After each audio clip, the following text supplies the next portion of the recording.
Hello and welcome दोस्तों, मैं हूँ राज और आप देख रहे हैं वन ट्यूशन। तो आज हम डिस्कस करने वाले हैं क्लास 10th सेवा बोर्ड की सोशल साइंस बुक से पॉलिटिकल साइंस की पार्ट से पहला लेसन जिसका नाम है इंडियन डेमोक्रेसी। तो आज इस वीडियो में हम लोग चैप्टर के बारे में डिस्कस करेंगे, साथ ही साथ कुछ इंपॉर्टेंट क्वेश्चन आंसर्स को डिस्कस करेंगे। इसके अलावा मैं आप लोगों को एमसीक्यूज और 1 मार्क वाले जो क्वेश्चन है उसको भी डिटेल में समझा दूंगा, जो कि इस साल के लिए बहुत ज़्यादा इंपॉर्टेंट है। तो इंपॉर्टेंट क्वेश्चन भी आप लोगों को इस वीडियो में मिल जाएगा, ठीक है। तो वीडियो को स्टार्ट करो उससे पहले मैं आप लोगों को बता दूं कि कोई भी डाउट हो, कोई भी दिक्कत हो तो आप कमेंट सेक्शन में ज़रूर कमेंट करना, या फिर आप मुझे इंस्टाग्राम पे भी फॉलो करके पूछ सकते हो। इंस्टाग्राम का लिंक मैं आप लोगों को डिस्क्रिप्शन में प्रोवाइड करवा दूंगा। तो चैप्टर को स्टार्ट करो उससे पहले कुछ की पॉइंट्स देख लेते हैं हम लोग। तो यहाँ पे सबसे पहला हमारा जो की पॉइंट्स है, इंडिया का जो कॉन्स्टिट्यूशन है वो कब से लागू किया गया? 26 जनवरी 1950 से लागू किया गया है, ठीक है। उसके बाद ये जो वर्ड है फेडरेशन, ये वर्ड जो फेडरेशन है वो इंडियन कॉन्स्टिट्यूशन में नहीं मेंशन किया गया है। फिर उसके बाद जो हमारा तीसरा की पॉइंट है, गवर्नमेंट ऑफ इंडिया एक्ट, उसको इंट्रोड्यूस किया गया था कब? प्री इंडिपेंडेंस इंडिया आज़ाद होने से पहले ही ये इंट्रोड्यूस किया गया था, पार्लियामेंट्री फॉर्म ऑफ गवर्नमेंट। और यही जो एक्ट है यानी कि गवर्नमेंट ऑफ इंडिया एक्ट 1935, इसने इंडिया को गवर्न किया कब से कब तक? 15 अगस्त 1947 से लेके 26 जनवरी 1950 तक। इंडिया जो है वर्ल्ड का बिगेस्ट डेमोक्रेटिक कंट्री है। साथ ही साथ यहाँ पे हमारे कुछ कुछ प्रेम्बल में इनकॉर्पोरेटेड आइडियाज़ दिए गए हैं। ये प्रेम्बल का मतलब क्या है मैं आगे आप लोगों को बताऊंगा। इतना याद रखना, हमारे प्रेम्बल में सॉवरेन, सोशलिस्ट, सेकुलर, डेमोक्रेटिक और रिपब्लिक का वर्ड जो है ना वो डाला गया है।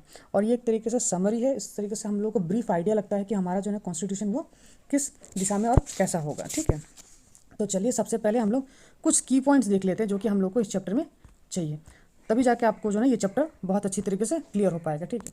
तो एक एक करके मैं सबसे पहले बताऊंगा प्रीम्बल क्या है, उसके बाद सोशलिस्ट क्या है, सब चीज़ों को क्लियर करवा दूंगा। बस आप लोगों को करना क्या है, वीडियो को एंड तक देखते रहना है, ठीक है।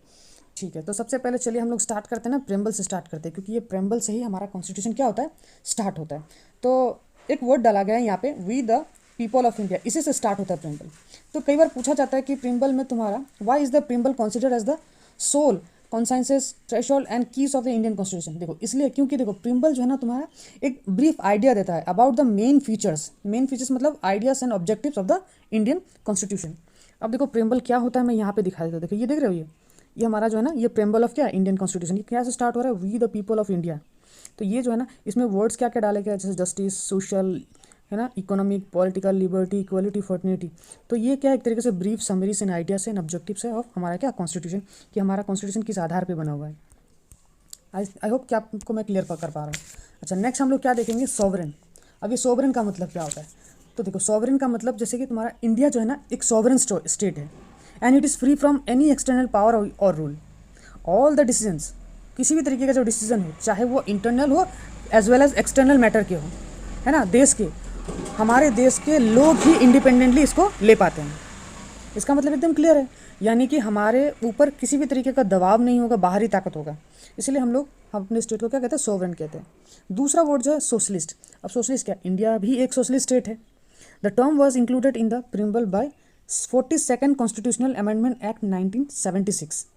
और ये क्या बताता है? ये बताता है, it tells that wealth and the resources should be equally shared among the countryman, यानी कि जितने भी रिसोर्सेज है वो सारे जो है ना लोगों के बीच में क्या इक्वली बंटना चाहिए।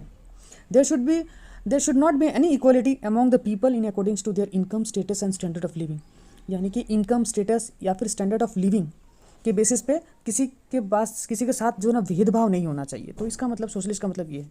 उसके बाद सेकुलर का मतलब क्या, इंडिया भी एक सेकुलर स्टेट है, सबसे पहली बात तो। और दूसरी बात ये है कि ये टर्म को इंक्लूड किया गया था प्रिम्बल में 42nd कॉन्स्टिट्यूशन अमेंडमेंट एक्ट 1976 में, यानी कि it states that the India has no state religion, यानी कि कोई भी एक रिलीजन को इंडिया फॉलो नहीं करता है। All the citizens have the right to accept, practice and spread any religion of their choice, यानी कि कोई भी जो है ना अपने हिसाब के चॉइसेस से जो है ना अपने रिलीजन को प्रैक्टिस कर सकता है, चाहे वो किसी भी रिलीजन का क्यों ना हो, वो किसी भी रिलीजन को प्रैक्टिस कर सकता है। उसके बाद है डेमोक्रेटिक का मतलब क्या है? तो इंडिया भी एक डेमोक्रेटिक स्टेट है, और डेमोक्रेटिक स्टेट का मतलब क्या होता है? India is governed by the people as elected representatives. As the democratic country every citizen has the right to vote and can take part in the election. यहाँ पे जो लोग होते हैं ना वो लोग ही इलेक्ट करते हैं गवर्नमेंट को, तो इसलिए हम लोग अपने देश को डेमोक्रेटिक गवर्नमेंट कहते हैं, यानी to the people, by the people and for the people, आप लोगों ने पढ़ा होगा। फिर उसके बाद है रिपब्लिक का मतलब क्या होता है? देखो इंडिया एक रिपब्लिक स्टेट है। When the head of the state is elected and the post is not hereditary. जब हेड ऑफ द स्टेट को इलेक्ट किया जाता है वो हेरिडिटरी नहीं होता है, यानी कि जो है ना अगर प्राइम मिनिस्टर या फिर हेड ऑफ द स्टेट है पिताजी, तो फिर उसका बेटा भी जो है ना वो हो जाएगा। इस तरीके से जो ना उसको हम लोग हेरिडिटरी कहते हैं। तो हेरिडेटरी नहीं है तुम्हारा, ठीक है, हमारा ये जो पोस्ट है वो हेरिडेटरी नहीं है। यहाँ पे इलेक्शन होता है, इलेक्शन के बाद जो है हेड ऑफ द स्टेट को चूज़ किया जाता है, इसलिए हमारे देश को क्या कहा जाता है, रिपब्लिक भी कहा जाता है। That means the elected representatives elect the president of India for the period of 5 years, ठीक है।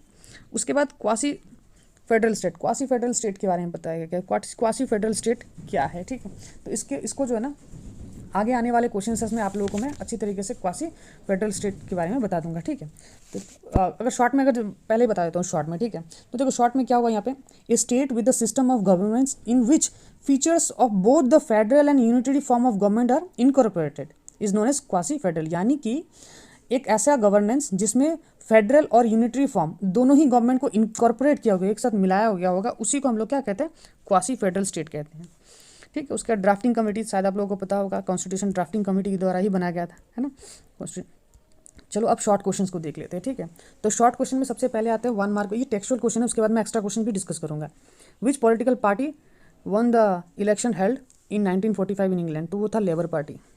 कैबिनेट मिशन कब आया इंडिया में, तो मार्च 1946 को। First chairman of constitution assembly, तो डॉक्टर सच्चिदानंद सिन्हा। उसके बाद who was the president of drafting committee of Indian constitution, ये हम सबको पता है, डॉक्टर BR अम्बेडकर। अच्छा, उसके बाद in which constitutional amendment the socialist secular, है ना, उसको इनकॉर्पोरेट किया गया था प्रेम्बल में। तो अभी थोड़ा देर पहले मैंने आप लोगों को बताया था, ये 42nd कॉन्स्टिट्यूशन अमेंडमेंट था। इन सबको ये सब याद रखना, ठीक है, शॉर्ट क्वेश्चन में भी यही सब पूछा जाता है। जो ये फेडरेशन वाला जो वर्ड है वो कहाँ से डिराइव हुआ है ना, तो फेडियोस से। होमलैंड ऑफ फेडरेशन, ये क्या है, USA, United states of America. क्या हमारे देश में डुअल सिटीजनशिप है, नो, हमारे देश में डुअल सिटीजनशिप नहीं है, ठीक है। From which country constitution has been the concept of India's parliamentary democracy followed, तो ये हमारा from the constitution of England. अच्छा, उसके बाद why did the British government send the cabinet mission to India, क्यों भेजा गया था। देखो सबसे पहला तो arrangement for the framing of new constitution, नया कॉन्स्टिट्यूशन को फ्रेम करने के लिए और एक अच्छा वातावरण बनाने के लिए जो ना वो उनको भेजा गया था। उसके बाद पूछा गया है according to which act India का एडमिनिस्ट्रेशन था, उसको फॉर्म किया गया था 15 अगस्त से लेके 26 जनवरी 1950 तक। तो कौन था वो तुम्हारा, वो था हमारा गवर्नमेंट ऑफ इंडिया एक्ट 1935, ठीक है। और इसको किसके द्वारा एनेक्ट किया गया था, तो पार्लियामेंट ऑफ इंग्लैंड के द्वारा। उसके बाद एक क्वेश्चन है why have the words we the people, इसको इनकॉर्पोरेट किया गया था प्रेम्बल में। तो सबसे पहला बात देखो, इसको इसलिए इनकॉर्पोरेट किया गया था, सबसे पहला बात तो ये है कि ये एम्फेसाइज करता है हमें the fact that actually authority of जो इंडियन कॉन्स्टिट्यूशन है ना, वो किसके हाथों में है, वो इंडिया के लोगों के हाथों में है और उनको ही बिलोंग करता है। और मेजर जो डिसीजन लिए जाएंगे इंडियन कॉन्स्टिट्यूशन वो लोगों द्वारा ही है, यानी कि यहाँ पे जन लोकतंत्र के बारे में बात हो रहा है। तो यहाँ पे हमें लोकतंत्र इस तरीके से डिफाइन किया जाता है। What is mean by the term sovereign, तो सोवरेन का मतलब ऑलरेडी मैंने आप लोगों को बता रखा है कि सोवरेन का मतलब क्या होता है यहाँ पे। तो यहाँ पे ना लोग ही सुप्रीम होते हैं, इनके पास ही एब्सोल्यूट पावर होते हैं ताकि ये डिसीजन ले सके, चाहे इंटरनल चाहे एक्सटर्नल मैटर्स पे। देश के इंटरनल और एक्सटर्नल मैटर पे कौन फैसला ले सकते हैं, लोग, जनता ही ले सकते, कोई बाहरी ताकत नहीं लेगा, इसी को हम लोग कहते हैं सोवरेन। तो इंडिया एक सोवरेन स्टेट है, ठीक है। ये सब ऑलरेडी मैंने बता रखा है कि टू सोशलिस्ट और सेकुलर को कब इनकॉर्पोरेट किया गया था ना, तो 42nd constitutional amendment. Quasi federal state क्या है, तो क्वासी फेडरल स्टेट क्या है, थोड़ा देर पहले मैंने बताया था आप लोगों को, जब फेडरल या फिर यूनिटरी फॉर्म ऑफ गवर्नमेंट दोनों को क्या किया जाए, इनकॉर्पोरेट किया जाए, उसी को हम लोग क्या कहते हैं, क्वासी फेडरल स्टेट कहते हैं, ठीक है। तो उसके बाद है discuss how the ideas of an Indian constitution have been manifested in the preamble. तो ये सब जो है ना ऑलरेडी थोड़ा देर पहले मैंने बताया, वही सब है यहाँ पे, आप लोग देख लेना, ठीक है। सोवरेन का मतलब बताया मैंने आप लोगों को थोड़ी देर पहले, सोशलिस्ट का भी मतलब बताया आप लोगों को, फिर जाके सेकुलर, डेमोक्रेटिक और रिपब्लिक के बारे में आप लोगों का मीनिंग मैंने वीडियो के स्टार्टिंग में ही बता दिया, तो मैं इसको डिस्कस करते नहीं रहूँगा।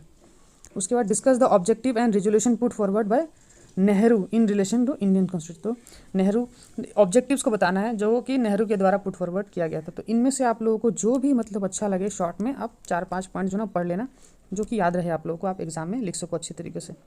तो कुछ मैं छोटे मैं बता देता हूँ ताकि आप लोगों को याद रहे, जैसे कि ये बोला to ensure the sources of all the power would be the people, यानी कि लोगों के पास सारे क्या होने चाहिए, पावर्स होने चाहिए। To frame measures for protecting the interest of schedule caste, schedule tribe backward classes and minorities, यानी कि ST SC और जो बैकवर्ड क्लासेस के लोग हैं और साथ ही साथ माइनॉरिटीज़, उनके इंटरेस्ट को भी ध्यान में रखा जाए।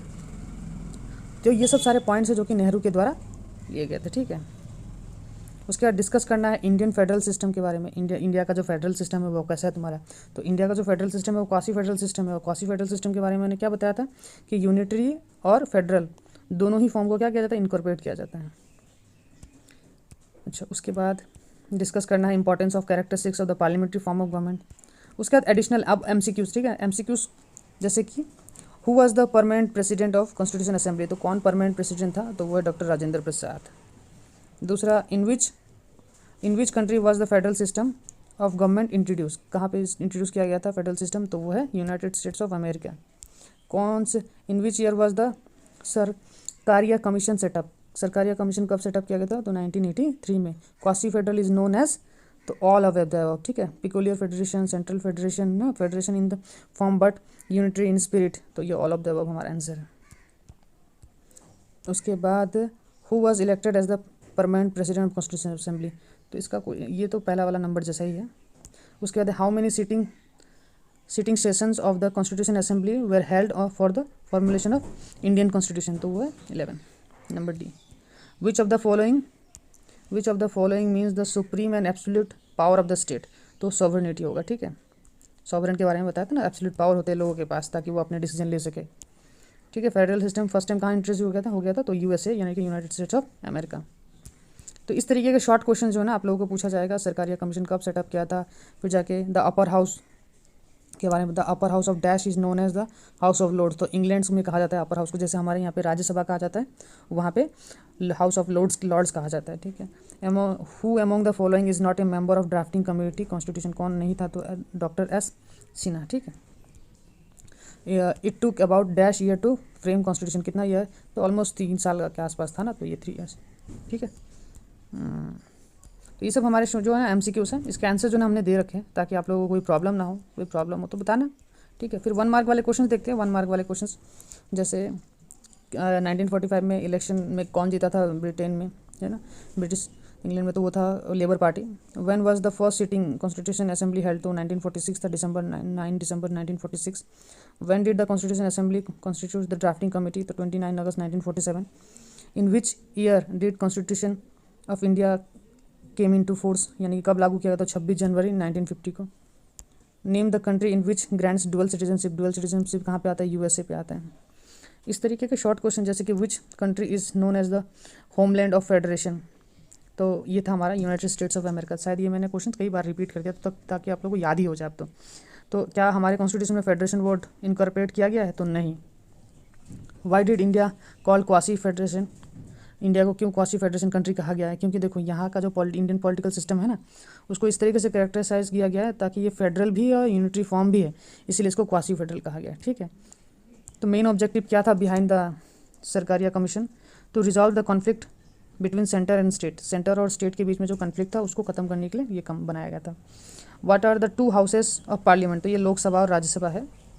On what basis is the head of the state elected, किस बेसिस पे head of the state elect किया जाता है इंग्लैंड में, तो वो हायरार्किकल बेस, जैसे कि आपने सुना होगा ना क्वीन एलिजाबेथ 1 2 प्रिंस, तो वो हेड ऑफ द स्टेट है इंग्लैंड के, तो उसको जो है ना हायरार्किकल सिस्टम से चूज़ किया जाता है, लेकिन हमारे यहाँ पे ऐसा कुछ नहीं होता है।